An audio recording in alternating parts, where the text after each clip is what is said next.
So if this is not your location, if EagleView is not your location, you can just hit not your location, and then you can type in your school name. So I am going to go ahead and type in EagleView because that is my location. Once you start typing your school, you will see it come up. And then you can hit login. At this point, you will log in through your Microsoft account, so you will need to use your school email, So after the you will type in, if you're a student, you will type in cvsdstudents.org. It's just your regular school email.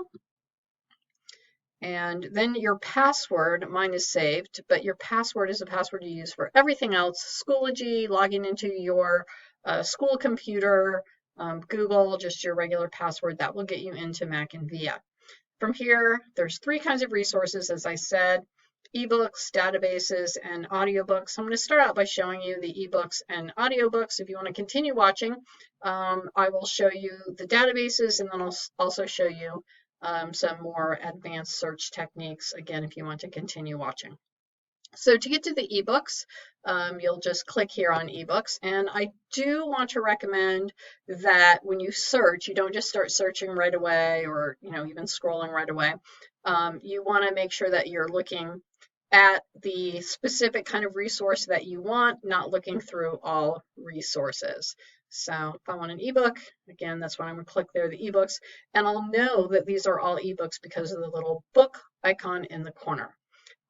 I can load more here and just browse through them if I like, and then I can select one that looks appealing to me, and I can just hit open now, and as quick as that, I can start reading. I'm right on the first page here, and then I can just click to turn pages, and up here in the corner, I actually have a little more info. I have a table of contents. I have some search features. I can cite the book if I want, get an MLA citation. There's also some highlighting and note-taking features. I'm not going to show you all that, but that's something that you can explore if you are interested. So if I am wanting audiobooks, works very similarly. You can see they have the little headphones in the corner instead of the books. And again, I can just select the one that looks appealing to me. I can click listen now. And again, just like that, I can be immediately listening to the book. And again, up in the corner are the various features that I have access to. So with both the ebooks and the audiobooks, I can actually check them out just like I would a regular library book. You can see up here, here's a couple books that are checked out.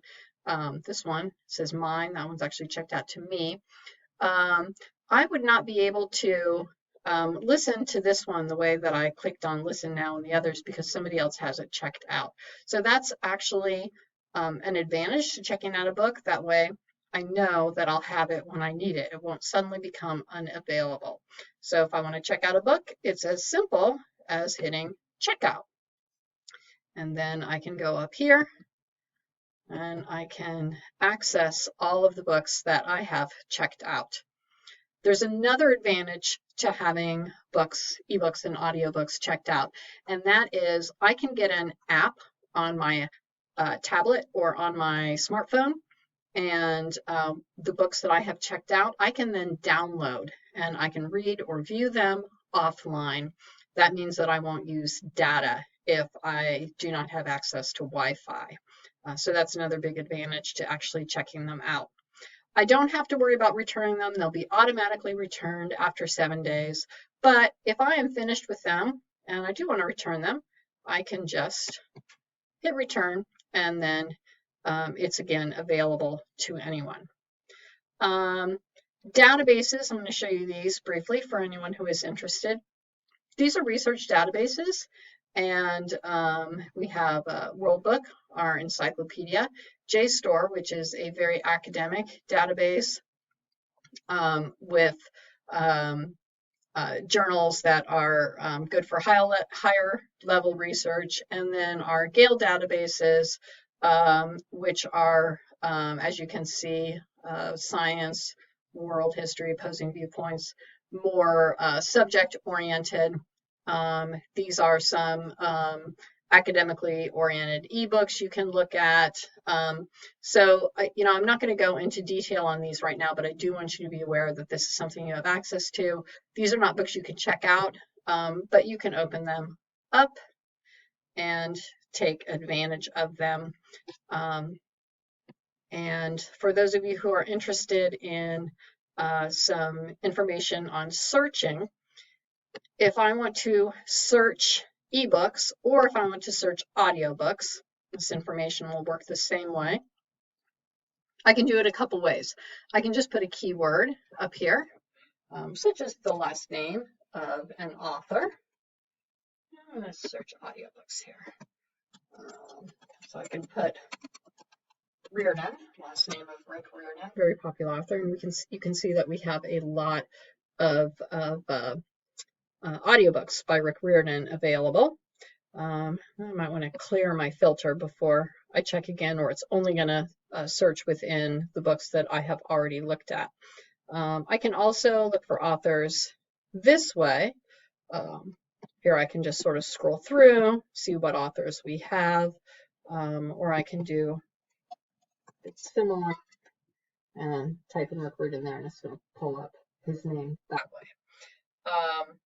I can do a subject search, and let's say I'm interested in mysteries. I can type in mystery, and it may be a little confusing because this is a little different than the way a search engine like Google works. This is going to pull up specific tags that books have been given when they were cataloged. So some books have been tagged as detective and mystery fiction, and some just as mystery fiction, and some, were tagged just the opposite, mystery and detective stories. But you will find some of the same books in some of these categories. So you can click any one of these and get some good ideas for fiction that you might be interested in if you're a mystery fan. You can also put mystery up here, and you'll probably get some similar results. So you can try that. Topic and genre works similarly. It can also be fun just to go through here, and you might have tags and suggestions for things you might not have thought that you'd be interested in. So can give you some good ideas. One thing I like is I'm going to clear the filters again. Because again, I'm looking within. You have something up there. Remember, you've already limited your search. I can search by page number. I'm searching in audiobooks, and they don't have pages, so I'm going to need to do ebooks to search for page numbers. So say my teacher has told me that I need a book at least 250 pages. I can set my limits so that my books are at least 250 pages, and then maybe I know that I've got close to it. Sometimes it's hard to get to the exact number.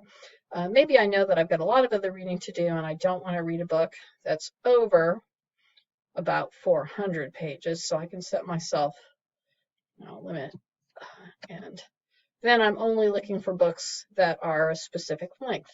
And maybe since I've still got a lot of books there, I'm thinking, I'm really kind of interested in reading something more recent, so I can do the same thing with publication. I want a book that's been published after 2018 or 2018 and after, and this will show me what we have available here. So this is how the search filters work. And again, this is something that you can experiment with a little bit on your own so that you can narrow down your choices instead of just browsing through all of the books that we have. So I hope that you take advantage of these resources, especially during times that school is not in session. And there's a lot of great books here, and enjoy some good reading.